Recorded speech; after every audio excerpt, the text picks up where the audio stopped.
Hello everyone.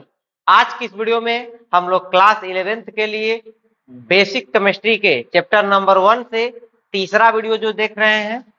इससे पहले इस टॉपिक पर 2 वीडियो और आ चुके हैं, तो उन वीडियो को भी इस वीडियो को देखने के बाद जरूर देख लीजिएगा। चलिए आज के इस वीडियो को हम लोग शुरू करते हैं। पिछला वीडियो में आपको बताया गया है कि ठोस किसे कहते हैं, द्रव किसे कहते हैं और गैस किसे कहते हैं। ये तीनों अवस्था के बारे में आपको पहले का बताया जा चुका है। आज की इस वीडियो में हम लोग इससे आगे के टॉपिक को डिस्कस करेंगे और जानेंगे। हम लोग प्लाज्मा को जानने से पहले हम लोग जानेंगे कि ठोस, द्रव एवं गैस अवस्था के क्या क्या गुण होते हैं। ठीक है, तो अगर कुछ गुण की बात करेंगे जिनमें से पहला गुण देखा जाएगा आकर्षण बल। ठीक है, और आकर्षण बल समझते हैं कि ठोस द्रव में कैसा होता है। उससे पहले जानते हैं कि आकर्षण बल होता क्या है। तो जैसे कि दो कण है, यहाँ पर हमने एक कण का नाम यहाँ पर रख लिया है ए। ये कण ए है और ये कण हमारे पास में बी है, और इन दोनों कणों के बीच में अगर हम बोल रहे हैं कि आकर्षण बल है, मतलब ए जो है बी को अपनी तरफ खींचेगा और बी भी ए को क्या कर रहा है, अपनी तरफ खींच रहा है। तो आकर्षण बल कहने का मतलब एक प्रकार का कैसा बल होता है, खींचने वाला बल। कैसा बल होगा, खींचने वाला बल। ठीक है, तो बल जो होंगे, एक होते हैं आकर्षण मतलब अपनी तरफ खींचने वाला बल, और एक होता है प्रतिकर्षण मतलब अपने से दूर ढकेलने वाला। तो हम लोग का जो कणों के बीच देखा जाएगा, चाहे ठोस हो, चाहे द्रव हो, चाहे गैस, तो उनके बीच में कौन सा बल देखेंगे, आकर्षण बल मतलब खींचने वाला बल। ठीक है, तो अगर एक ठोस के अंदर में बात करेंगे कि ठोस, अगर आकर्षण बल बात करेंगे ठोस, द्रव एवं गैस में, तो ये जो कण है ये किसके कण है, ठोस के, और ये जो कण है किसके हैं, द्रव के, और ये कण है गैस के। तो हमारे पास में कण है ठोस के भी, द्रव के और गैस के। तो आकर्षण बल मतलब कण सबसे ज्यादा एक दूसरे को खींचते हैं, कौन से वाले, ठोस के। ठोस के कणों के बीच में आकर्षण बल सबसे अधिक, उसके बाद द्रव, और उसके बाद होता है गैस के कण। सबसे अधिक आकर्षण बल किसमें, ठोस में। ठोस में कण एक दूसरे को एकदम मजबूती से पकड़े हुए रहेंगे।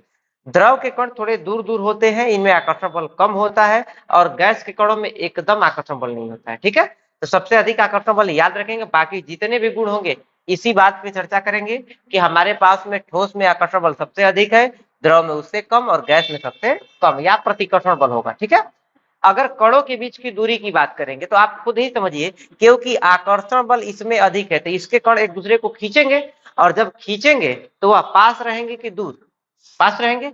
इसीलिए सबसे कणों के बीच कम दूरी, यानी कण पास पास किसके होते हैं, तो ये हमारे पास में ठोस है, और ये क्या है, द्रव है, और ये क्या है, गैस है।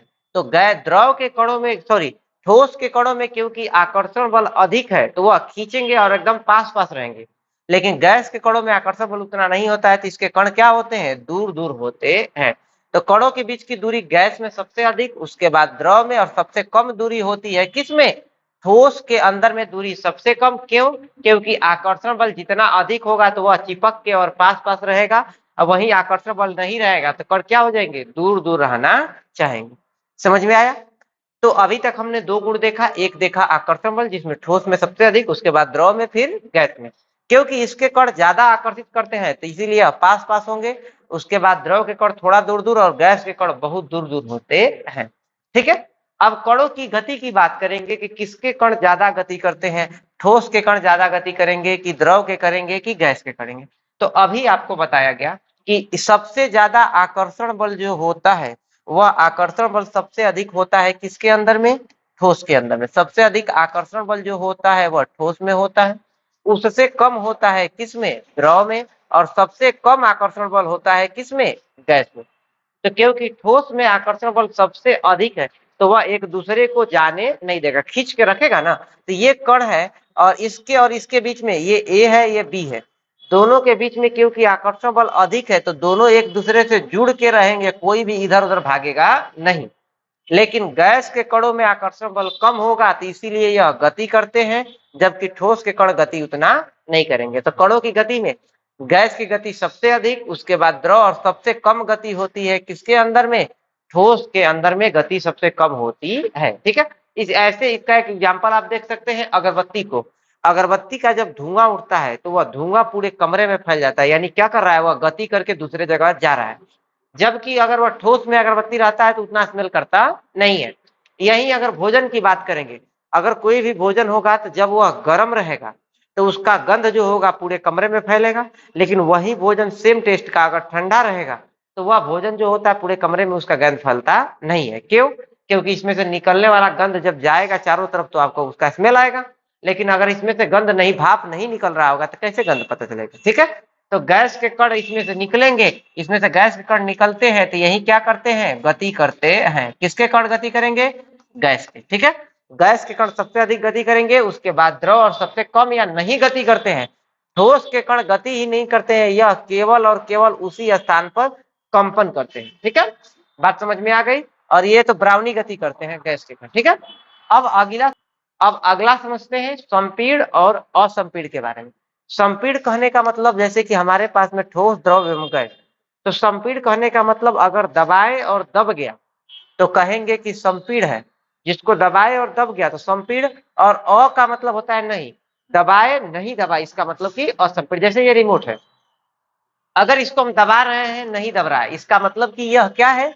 असंपीड़ है। दबाए नहीं दबाए इसका मतलब कि यह क्या है? असंपीड़। अगर यही हम गुब्बारा की बात करेंगे, गुब्बारा को जब दबाया जाता है तो गुब्बारा दब जाता है, और गुब्बारा क्योंकि दब गया इसका मतलब कि वह क्या है? संपीड़ है। दबने वाले को कहेंगे संपीड़ और नहीं दबने वाले को कहेंगे असंपीड़। तो अगर एक ठोस है, द्रव है, गैस है, तो आप देखेंगे कि गैस के कण ज्यादा दूर दूर होते हैं, और क्योंकि कण दूर दूर है तो जब उसको दबाएंगे तो और कण पास पास होते चला जाएगा। यहाँ पर हम बताया गया है कि गैस के कण दूर दूर है और जब इसको दबाया गया तो यह कण दबा है क्योंकि दूर दूर था। लेकिन द्रव के कणों के बीच में दूरी तुलना में कम होती है, तो जब इसको दबाया जाएगा तो ये दबेगा लेकिन कम। गैस के कणों में दूरी ज्यादा थी तो ज्यादा दबा, द्रव के कणों में दूरी कम थी तो यह कम दबा, और ठोस के कण बिल्कुल पास पास होते हैं तो उसको दबाएंगे तो वह दबेगा नहीं। तो ये जो ठोस के कण होते हैं ये असंपीड़ होते हैं, असंपीड़ होते हैं। जबकि गैस के कणों के बीच में क्योंकि खाली स्थान ज्यादा है तो सबसे ज्यादा दबेगा गैस और सबसे कम या नहीं दबेगा कौन? ठोस। ठोस दबता नहीं है। ठीक है, वह असंपीड़ होता है, उसके कणों के बीच में खाली स्थान नहीं है। जिसके कणों के बीच में खाली स्थान होगा तभी दबेगा, खाली स्थान नहीं रहेगा नहीं दबेगा। समझ गए? दबाएंगे तो जाएगा कहाँ? ऐसे दबाए, बीच में खाली है, इसको ऐसे दबाएंगे तो बीच में इधर खाली है, ये खाली है तो दबाएंगे तो दब जाएगा, और यहाँ पर कोई खाली ही नहीं है तो दबेगा कैसे?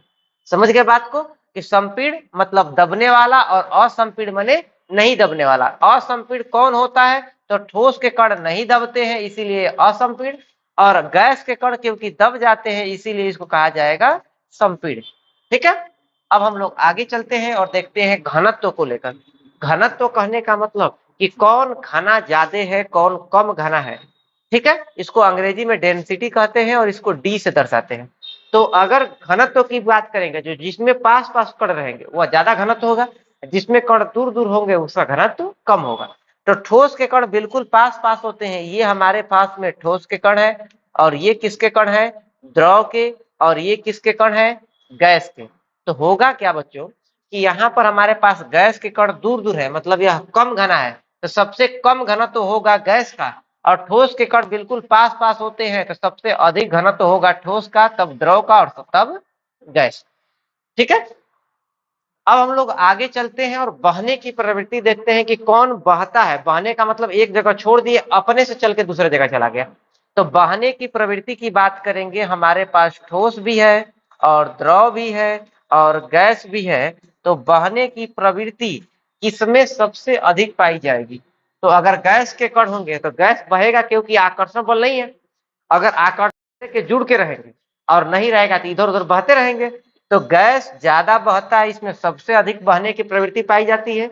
पानी हो गया या अलग द्रव भी, जैसे दूध को एक जगह गिरा देंगे तो वह भी बहेगा, लेकिन हवा इतना तेज बहता नहीं है। तो सबसे ज्यादा बहने की प्रवृत्ति गैस में, उसके बाद द्रव में, और ठोस के कण बहते ही नहीं है, वह एक ही जगह पर स्थिर रहते हैं। ठीक है, तो सबसे ज्यादा बहने की प्रवृत्ति किसमें? गैस में, और सबसे कम बहने की प्रवृत्ति किसमें? ठोस में।